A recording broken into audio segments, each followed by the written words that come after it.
अब वेनेजुएला में ही जंग की चिंगारी अब ज्वाला का रूप ले रही है, जिससे अमेरिका को झुलसने का खतरा है, क्योंकि मदरो के अपहरण और अमेरिका के वेनेजुएला की संप्रभुता पर किए गए हमले के बाद 50 लाख वाली मदरो की सीक्रेट आर्मी एक्टिव हो गई है, जिसमें वो किलर लेडी ब्रिगेड भी है, जिसकी कमान ह्यूगो चावेज की बेटी ने खुद संभाल ली है।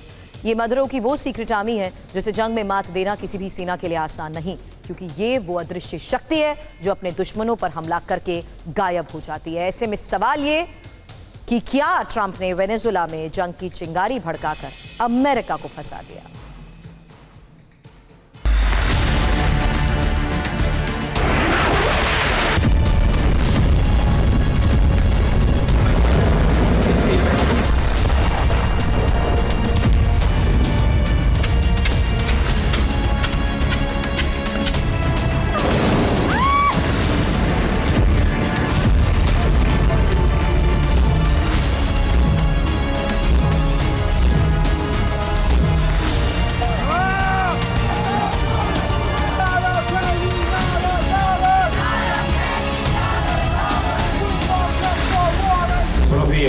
Pueblo heroico de Venezuela, soldados y soldadas de la patria, hijos e hijas de Bolívar.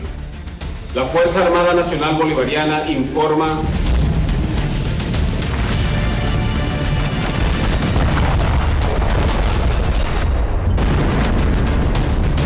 Recuerden que es una guerra de resistencia.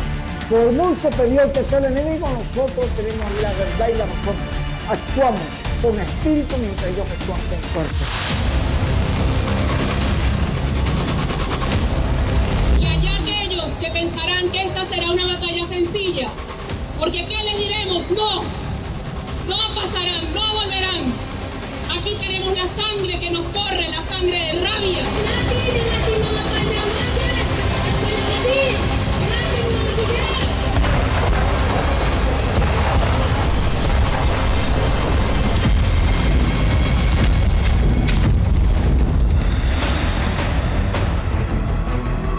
क्या वेनेजुएला अमेरिका के लिए जंग का नया दलदल बन चुका है?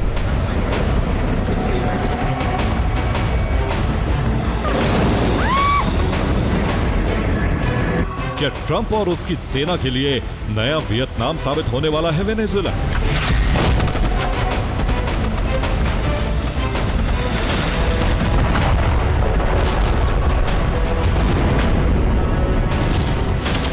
क्या ट्रंप ने अमेरिका की अफगानिस्तान वाली गलती दोहरा दी?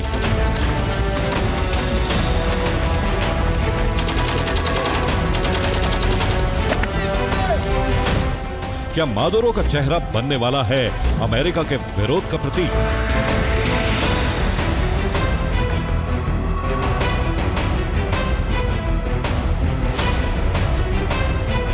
यह सवाल इसलिए क्योंकि अब मादुरो की सीक्रेट सेना ने ट्रंप और अमेरिका के खिलाफ सीधे जंग का ऐलान कर दिया।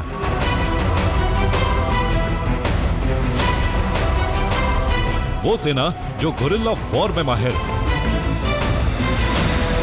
जिसके राष्ट्रभक्ति के किस्से वेनेजुएला के बच्चे बच्चे को सुनाई जाते हैं।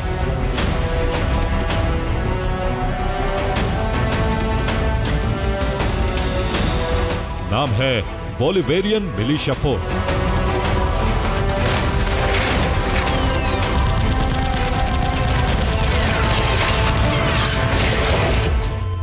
यानी अब लैटिन अमेरिका में महाविनाश का शंखनाद हो चुका है।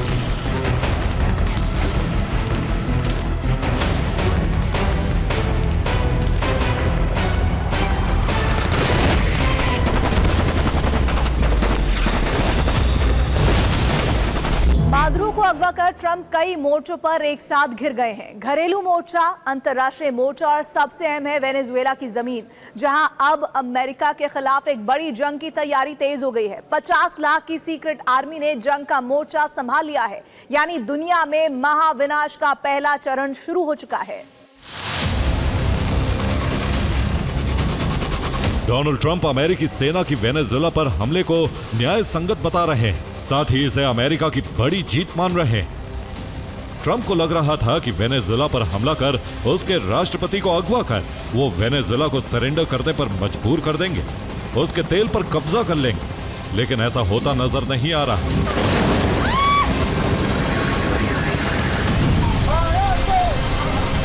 ऐसे में सवाल उठ रहे हैं कि क्या ट्रंप अपने मकसद में कामयाब हो गए या फिर अमेरिका को बड़ी मुसीबत में फंसा दिया।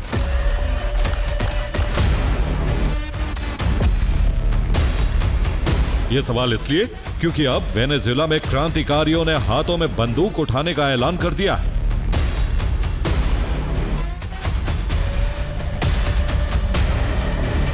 सड़कों पर मादुरो की रिहाई के लिए विरोध प्रदर्शन हो रहे हैं।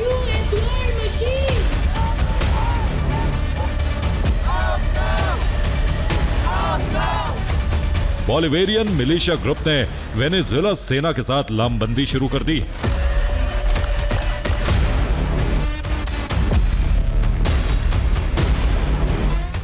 लोगों को एकजुट करने के लिए बोलिवेरियन मिलिशिया के संस्थापक और वेनेजुएला के पूर्व राष्ट्रपति ह्यूगो चावेज की बेटी भी सड़क पर है। और इस जंग में अब बोलिवेरियन फोर्स की महिला विंग ने भी हथियार उठा लिए।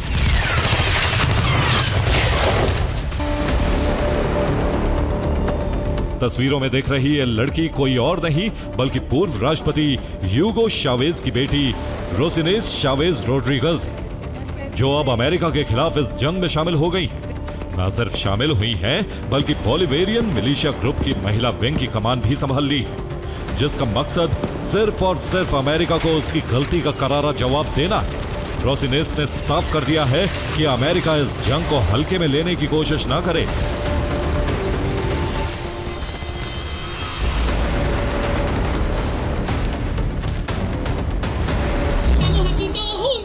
Y no solamente aquí en Caracas, estamos en toda Venezuela exigiéndole al mundo que se respete la soberanía de Venezuela, que se respete nuestra independencia, que nos devuelvan a nuestro presidente, que nos devuelvan a la primera combatiente. Tenemos un pueblo digno, tenemos un pueblo valiente, heroico. Somos hijos de libertadores, hijos de libertadoras. महिलाओं के हाथों में हथियार इस बात का संकेत है कि वेनेजुएला में अमेरिका की तेल की लूटमारी और शासन करने का प्लान आसानी से पूरा नहीं होने वाला, क्योंकि इस बार अमेरिका का सामना उस अदृश्य शक्ति से होने जा रहा है जिनकी कोई पहचान नहीं।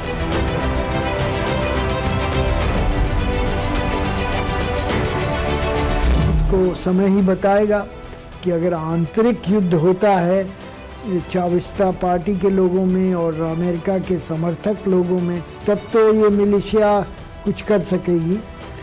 लेकिन अगर अमेरिका वहाँ पर अपनी फौजें नहीं भेजता है तो वो किसके विरुद्ध लड़ाई लड़ेंगे। हालांकि सवाल ये भी है कि वेनेजुएला जंग कैसे लड़ेगा, ये बदला पूरा कैसे होगा। इस सवाल का जवाब जानने से पहले अमेरिका ने जो गलती की है उसे जानें।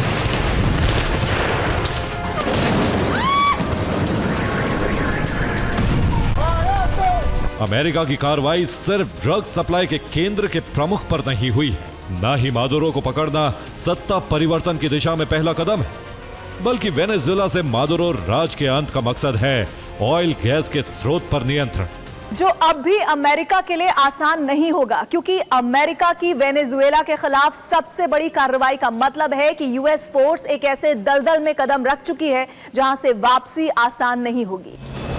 ऐसा इसलिए भी क्योंकि मादुरो पहले ही 45 लाख मिलिशिया की भर्ती कर चुके हैं। ये वो लड़ाके हैं जिनके हाथों में हथियार थमाए जा चुके हैं, और ये ऐसे लड़ाके भी हैं जो नागरिकों के बीच में हैं, लेकिन उनकी जानकारी किसी को नहीं। यानी अमेरिकी सेना अगर वेनेजुएला में रही तो इसका मतलब है कि उनका सामना किसी विद्रोही गुट से नहीं बल्कि गुरिल्ला लड़ाकों से होने वाला है, जिनकी ताकत इसलिए भी बढ़ जाती है क्योंकि वेनेजुएला भौगोलिक स्थिति में भी एक असाधारण देश है। दरअसल वेनेजुएला पर बाहर की दिशा से हमले करना आसान है, लेकिन अंदर दाखिल होकर युद्ध लड़ना इसलिए मुश्किल है क्योंकि वेनेजुएला के उत्तर में कैरेबियन सागर है, जो हमलावर को बचकर भागने नहीं देता है।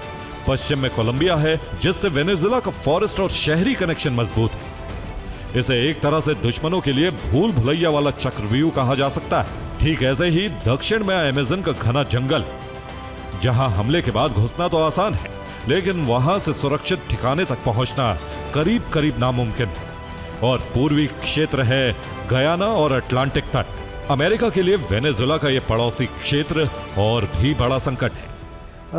बोलिवारियन मिलिशिया एक सक्षम मिलिशिया है जो कि देश की रक्षा करने में के लिए मुत्तहिदा है और जान पर खेलने को तैयार है। दूसरी ओर ये सवाल ये भी मान के चलता है कि अमेरिका के सैनिक वेनेजुएला में आने वाले हैं, जैसे बूट्स ऑन ग्राउंड कहा जाता है। वेनेजुएला डिप्लोमेसी और रणनीति के साथ अमेरिका से टकराने की तैयारी कर रहा है, जिनमें बोलिवेरियन फौज सेना के साथ मिलकर मजबूत सैन्य तंत्र बनाने में जुटी। बोलिवेरियन मिलिशिया ने अमेरिका के खिलाफ युद्ध छेड़ने का ऐलान कर दिया है।